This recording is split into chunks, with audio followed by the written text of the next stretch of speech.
Olá, pessoal! Continuando nossos estudos sobre pronomes, hoje nós vamos ver os pronomes relativos, ok? Então, pronomes relativos são aqueles que retomam um termo da oração antecedente, projetando-a numa outra, ou seja, introduzem orações subordinadas adjetivas. Eles são um importante elemento de coesão textual, né? Visto que retomam um nome antecedente. E esse nome está na oração principal. São os pronomes relativos que, quem, o qual e flexões, cujo e flexões, onde e flexão e quanto e flexões. Agora nós vamos ver o emprego dos pronomes relativos, começando pelo que, o mais usado.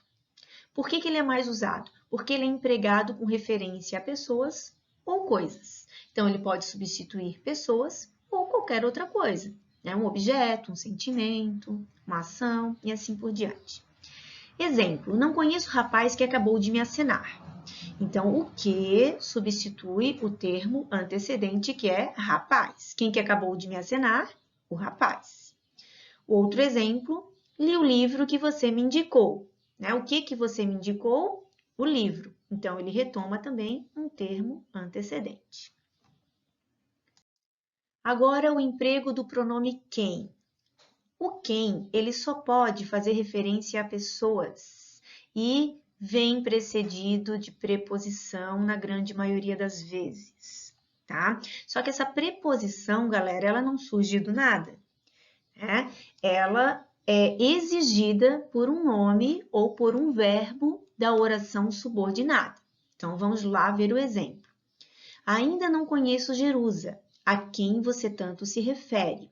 Ó, observem que aqui está o pronome quem, que substitui Jerusa, que é uma pessoa, e esse a é uma preposição solicitada pelo verbo referir.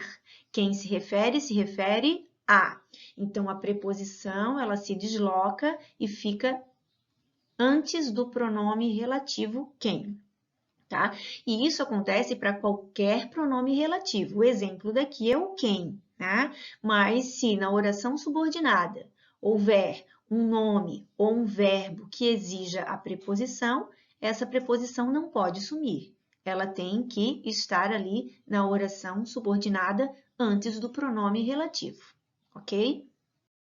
Agora nós vamos para o emprego do qual e flexões. Flexões seria a qual, os quais, as quais. Significa que este pronome ele vai concordar em gênero e número com a palavra a que se refere anteriormente. Então, o qual e flexões, sinônimo de que e quem. Então, eu posso substituir o que e o quem pelo qual, a qual, os quais, as quais, para evitar repetições de termos dentro de um contexto.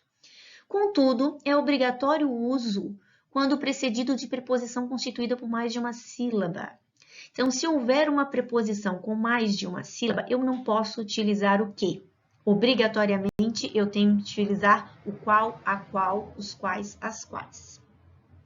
Outra situação importante também para utilizar esse pronome é para evitar ambiguidade. Então, vamos ver as duas situações aqui para exemplificar melhor. Esta é a pessoa sobre a qual lhe falei. Quem fala, fala sobre algo ou alguém. Então, o sobre está aqui. Neste caso, foi utilizada a qual porque se refere à pessoa, feminino singular. Então, o uso do a qual foi obrigatório. Eu poderia aqui utilizar o quem, não tem problema. Esta é a pessoa sobre quem lhe falei. Agora, o que nesta situação não dá para usar, porque aqui tem uma preposição com mais de uma sílaba, tá? O qual eu posso utilizar sem preposição, com preposição monossilábica, mas ele é obrigatório no lugar do que se for antecedido por uma preposição com mais de uma sílaba, ok? Agora, o outro exemplo aqui é a ambiguidade. Ainda não foi localizada a irmã do Armandinho, que mora em Blumenau. Galera, quem é que mora em Blumenau? eu posso estar falando do Armandinho ou da irmã dele. Por quê? O que ele não tem gênero, então ele pode substituir qualquer termo antecedente e isso vai provocar ambiguidade. Eu não sei quem que mora em Blumenau. Então, neste caso aqui, irmã, feminino singular, Armandinho, masculino singular. Para desfazer ambiguidade, eu posso usar o qual e flexões. Então, vamos lá. Ainda não foi localizada a irmã do Armandinho, a qual mora em Blumenau, a qual só pode ser a irmã. Ou ainda não foi localizada a irmã do Armandinho, o qual mora em Blumenau. Então, o qual obrigatoriamente se refere a Armandinho. Neste caso, se desfaz a ambiguidade porque o qual sofre flexões, diferentemente do que. Vamos para o emprego do pronome cujo e flexões. Cuja, cujos, cujas. Esse pronome indica posse, ele só pode ser utilizado na indicação de posse, isto é, se algo pertence a alguém ou alguma coisa. A concordância em gênero e número é feito com o termo possuído, a palavra subsequente. Então, ele vai flexionar de acordo com a palavra que vem depois e não com a palavra que vem antes. Embora ele substitua o termo que vem antes, ele vai concordar com o termo que vem depois. Observem os exemplos. Esta é a cidade cujas lendas são ricas em criatividade. Então, cujas se refere à cidade, lendas da cidade. Isso é posse, né? Só que ele vai concordar em gênero e número com a coisa possuída. Ok? Ó, outro exemplo. O prédio, cuja fachada foi destruída pelo fogo, será reformado em breve. A fachada do prédio foi destruída. Então, posse. E aqui está no feminino singular, concordando com fachada e não com prédio. Por ele concordar com o termo que vem depois, não pode vir seguido de artigo, ele já vai estar flexionado. Então, é comum a gente observar em textos, cujo o, cuja a, isto é proibido. Cujo, cuja, cujos, cujas, ok?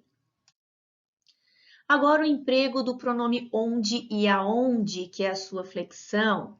Então, o pronome onde ou pronome aonde indicam lugar somente. Não indicam tempo e não indicam modo. Eles só podem indicar lugar, tá? Então, aqui, ó. Florianópolis é a belíssima cidade onde moro. Neste caso, eu usei o onde e não o aonde, porque o verbo aqui, a subordinada, exige a preposição em. Quem mora, mora em algum lugar. Já no exemplo abaixo, visitei a praça aonde costumava ir quando criança. Quem vai, vai a algum lugar. Então, o verbo ir exige a preposição a. Por isso, foi utilizado aonde. Então, a diferença entre o onde e o aonde é a preposição exigida pelo verbo da subordinada. Quem mora, mora em. Então, moro onde. Quem vai, vai a. Aonde. Essa é a diferença dos dois. Agora, o emprego do quanto e flexões, que é o menos usual. Por que ele é o menos usual? Porque tem por antecedente os pronomes indefinidos tudo, todo, todos, toda, todas. Então, ele só pode ser utilizado quando o seu antecedente for esse pronome indefinido. Tudo quanto queria, perdeu-se. Aqui, ó. Tudo quanto. Então, ele substitui o pronome indefinido tudo. Tente examinar todos quantos compareceram ao consultório. Quantos, todos. Então, substitui todos. Ok? Era isso.